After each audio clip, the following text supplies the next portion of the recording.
Tonight on CFTK-TV News, BC's political landscape was shaken up by a major defection. Fraser Valley residents could maybe get some more flood compensation, and the large bill for a North Shore water treatment plant won't be paid equally.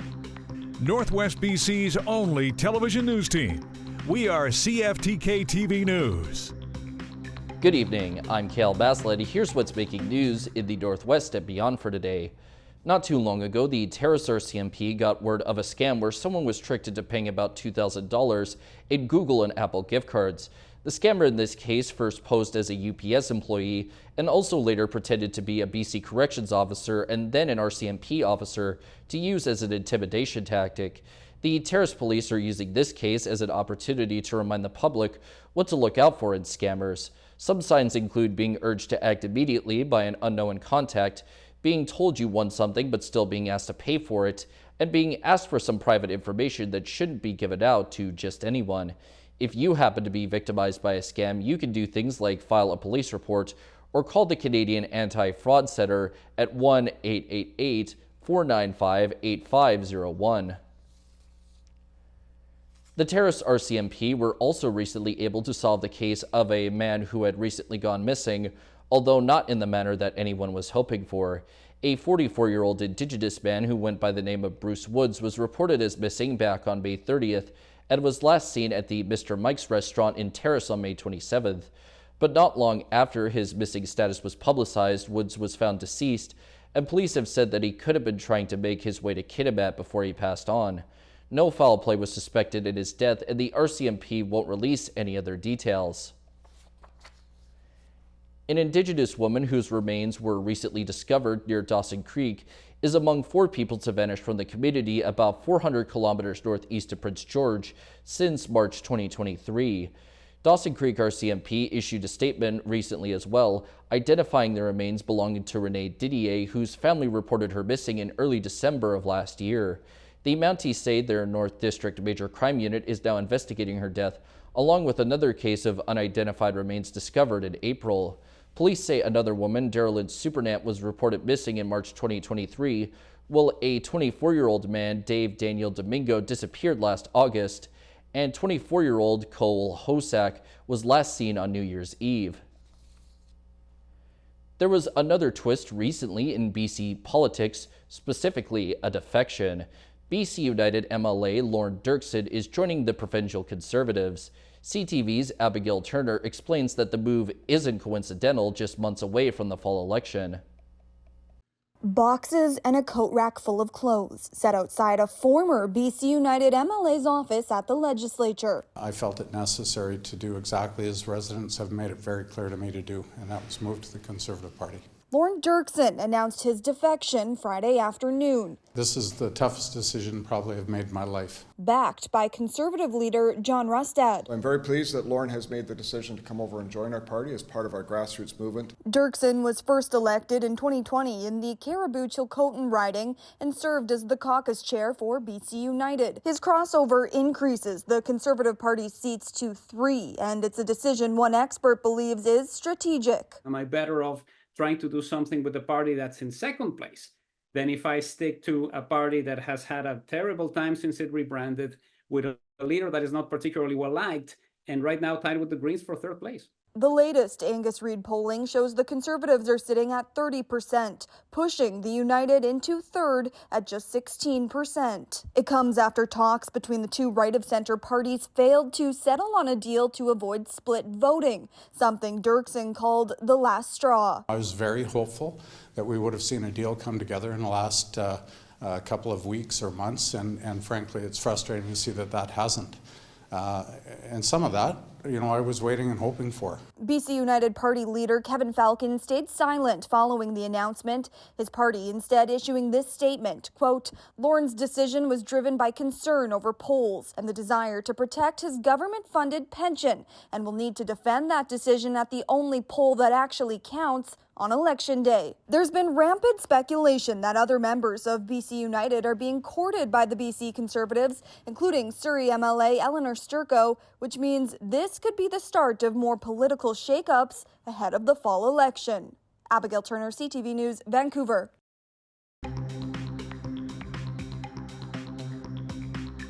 Coming up next, a major trial took an unexpected turn. Welcome back. People in the Fraser Valley devastated by flooding nearly 3 years ago could get more compensation. A class action case against Abbotsford has been certified.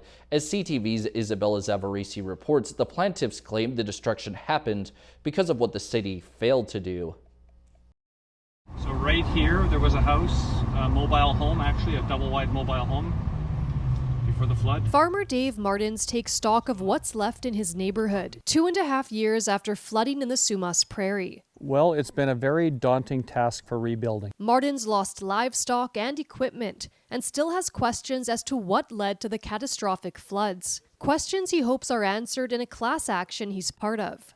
I want the truth to come out. The class action is against the city of Abbotsford for damage caused from the floods. It was certified by the BC Supreme Court. The plaintiffs claim the flooding happened because the city failed to, quote, close the flood boxes at the Barrowtown pump station. The floodgates were left open, and that is essentially the theory of the case as to why the inner and outer Sumas flooded. None of the claims in the lawsuit have been proven in court. The city of Abbotsford says it doesn't comment on active legal matters. There's a number of people who have lost extensive livestock. They're disrupted in their homes. This case really is the, in my humble opinion, it's justice. Jaswant Dillon owns a blueberry farm next door to Martins. His fields are still recovering and says it could be up to 5 years until he reaches full production again. If no farmer, no food, right? No farmer, no food, right? So we need help. Help these farmers hope comes in part through this class action. A lawsuit's not going to bring back the things we lost, but it may help with some of the recovery process. I want to know that there's a future in farming for my children. A trial date has not yet been set, but the law firm says it will move quickly to get answers. Isabella Zavarisi, CTV News, Abbotsford. The Langley man, who was on trial for killing his wife Naomi Onatera, has suddenly changed his plea to guilty. CTV's Michelle Bernoro has more on this, and a warning: some viewers may find details of this story disturbing. Days into his trial in BC Supreme Court, Omnis Regis now admitting to manslaughter and indignity to human remains in the death of Naomi Onatera, a mother and teacher librarian. It's been an emotional roller coaster for these 2.5 years, and we're just glad to hear a guilty plea. The guilty plea is coming years after Regis was charged in Onatera's death. It's not, for example, the earliest guilty plea, but it is nonetheless a reflection of a decision that has been made after contemplation and a weighing of the evidence. It definitely would have been nice not to have to endure everything and go through it. It's been a hard process. Onatera was reported missing in August of 2021. The court heard she was killed by a single punch to her head. Her family remains devastated. My sister was an amazing person.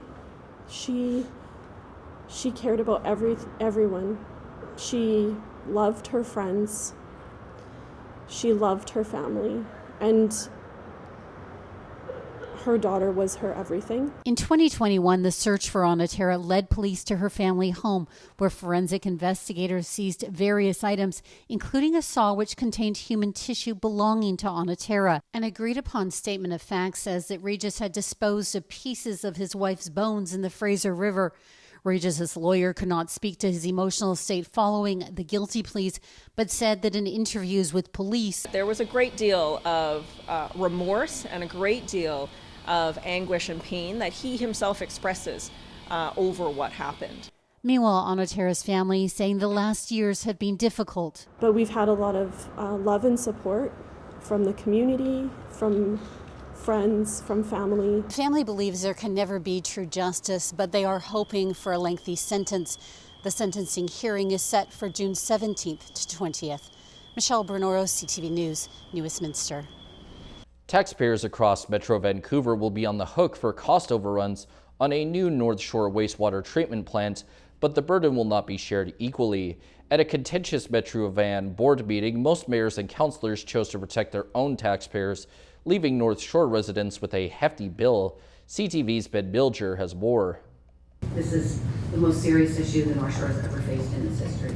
Representatives from the 3 North Shore municipalities pleaded for help, but their regional neighbors were not feeling particularly charitable. After 7 votes, the Metro Van Board settled on a plan that will see North Shore households on the hook for the bulk of cost overruns on a new wastewater treatment plant. I can't express more seriously how disappointed I am with a number of our colleagues. Originally scheduled to open in 2020 at a cost of $500 million, the price tag for the plant, which will not be operational until at least 2030, has ballooned to $3.86 billion. Faced with several options that would have seen that cost divided more evenly across the region.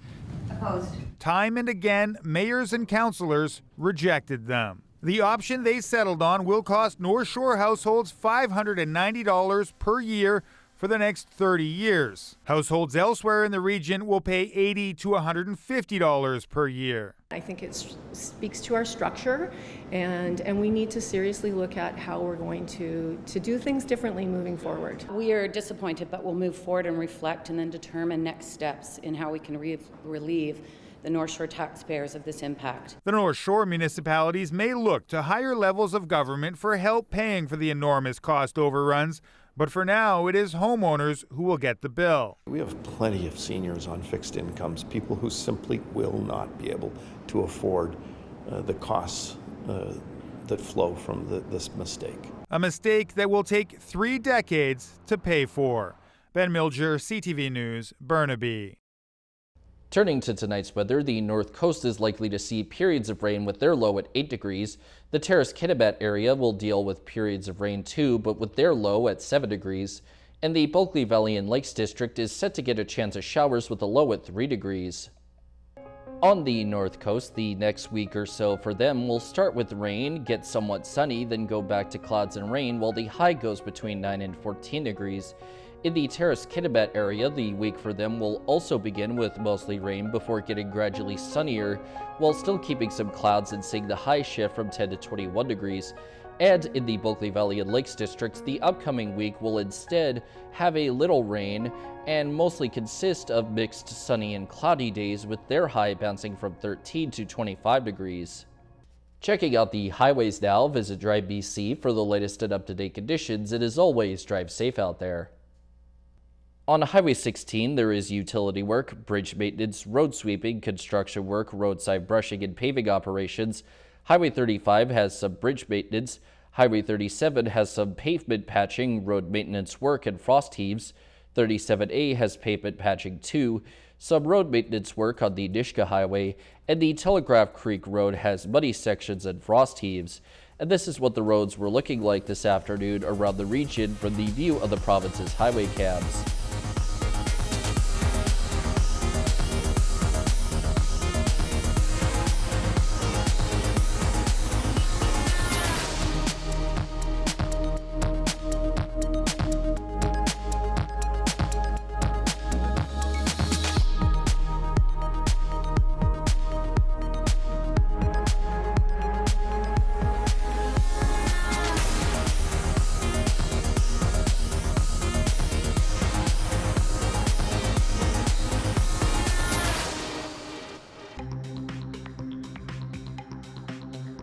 Still to come is a deeper look into a home invasion that resulted in a death.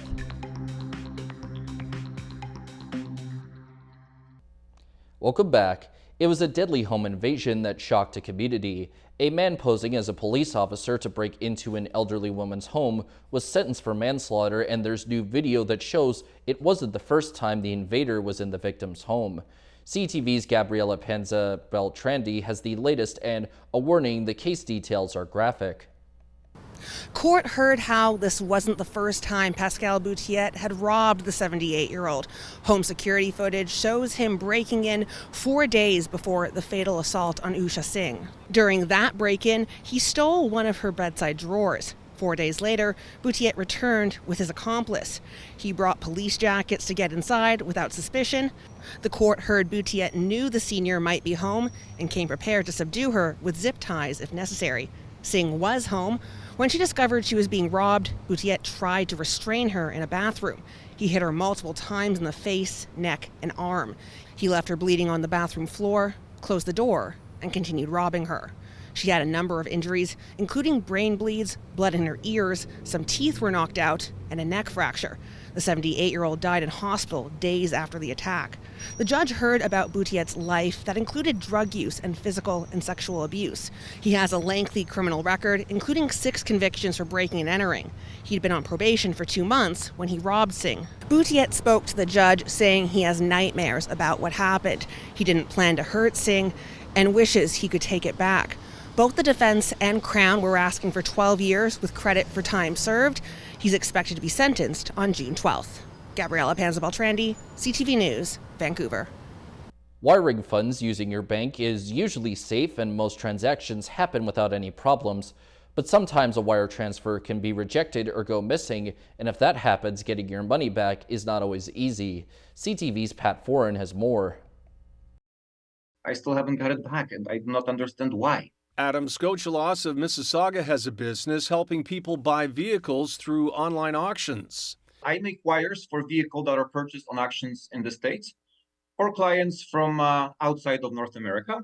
He had a client in Poland who wanted to buy a car through an auction website, and Skochelos helped broker the deal. The client sent him $11,800 US, and he used the Bank of Montreal to wire the funds to Wells Fargo, a bank in the US. But the money never showed up. The wire was rejected by the receiver's bank. For some reason, they didn't say why. Skochelos says he was told the wired funds would be returned to his account within days, but after weeks of calling, he says the money has not been returned and is causing his business major trouble. For me, every day is creating new problems. I mean, I'm about to get sued. I'm about to lose my my business. If the stuff gets out to the internet that I lost $12,000 of my client's money, I'm done. CTV News reached out to the Bank of Montreal on Skochelos' behalf, and they agreed to look into his case. A spokesperson then told us, "We are pleased to share that the matter has been resolved." Skochelos says within days of contacting CTV News, the $11,800 US was returned to his account. I just want to say thank you, CTV. Thank you, Pat, for getting my money back. You guys were great. If it wasn't for you, things would have gone a lot worse. You guys were awesome. Pat Foran, CTV News. Facing punishments ranging from fines to prison time, former U.S. President Donald Trump spoke out after a jury convicted him of scheming to hide payments to a porn star during the 2016 election, and now all eyes are now looking to the impact on the upcoming November election. NBC's Alice Barr has the latest. With the weight of a conviction on 34 felony counts hanging over him, former President Trump today slamming the verdict, the judge, and the process, vowing to appeal what he calls a political prosecution. It was a rigged trial. We wanted a venue change where we could have a fair trial. We didn't get it. We wanted a judge change. We wanted a judge that wasn't conflicted. President Biden making his first comments since the verdict. It's dangerous. It's irresponsible for anyone to say this was rigged just because they don't like the verdict. The justice system should be respected, and we should never allow anyone to tear it down. In a speech that touched on policy and personal grievances, Mr. Trump adamantly denied wrongdoing and addressed why he never testified, despite publicly saying he wanted to. If it were George Washington, don't testify, because they'll get you on something that you said slightly wrong. Republican allies rallying to the presumptive GOP nominee's defense. House Speaker Mike Johnson predicting the conviction will be overturned. I do believe the Supreme Court should step in. Obviously, this is totally unprecedented, and it's dangerous to our system. The Trump campaign saying a surge of post-verdict donations crashed their fundraising site. I think this is going to actually help Trump, because the people that were maybe undecided and more middle of the road probably see this as a political persecution. To me, it's justice. It's obvious. This is how our judicial system works. The Biden campaign accused Mr. Trump of sowing chaos, saying, quote, "This man cannot be president of the United States." The verdict's true fallout now up to voters. In Washington, Alice Barr, NBC News. And now we turn our attention to the stock market's pre-closure. The Canadian dollar is up 7/10 of a cent. The price of gold is up $11.70. Oil is down $2.52. Natural gas is up 8 cents. Aluminum is down $51. In Toronto, the TSX is down 225.32 points. The Venture Index is down 4.65. In New York, the Dow Jones is down 394.54, and Nasdaq is down 44.68. Still ahead, concern is being raised over another attempt to travel to the Titanic's wreckage. Welcome back. It's been less than a year since the OceanGate submersible disaster gained worldwide attention, and now there's new work underway to reach the Titanic wreckage, but in a different kind of sub. NBC's Emil Aikita talked to the billionaire behind the adventure that's raising concerns. Larry Connor has soared to the International Space Station and down to the deepest parts of the ocean. But it's the billionaire's next adventure that's arguably turning the most heads. He wants to take this newly designed submersible to the Titanic shipwreck, the same deep-sea voyage that killed 5 people less than a year ago. Growing questions surrounding that deadly submersible accident. This was a terrible disaster, but in our opinion, an avoidable one.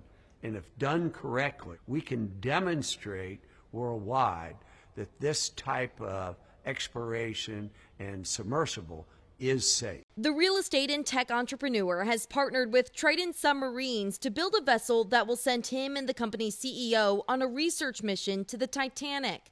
The infamous shipwreck is roughly 13,000 feet under the sea, where water pressure is hundreds of times greater than at the surface. These are dangerous conditions. Why are the risks worth taking for you? So I would reframe this. These can be dangerous conditions. We are going to go through multiple steps, multiple certifications to ensure that this vessel, and specifically the hull, is safe and sound.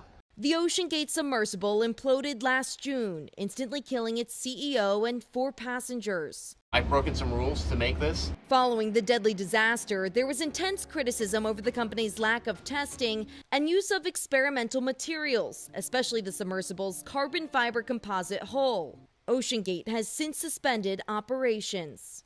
Mechanical engineer Bart Kemper was among those to express concern before the implosion, but says he trusts Triton. What is different about this mission here? The big difference here is that we're using proven technology that's still innovative, but it's been done the right way. So you would go on this exploration?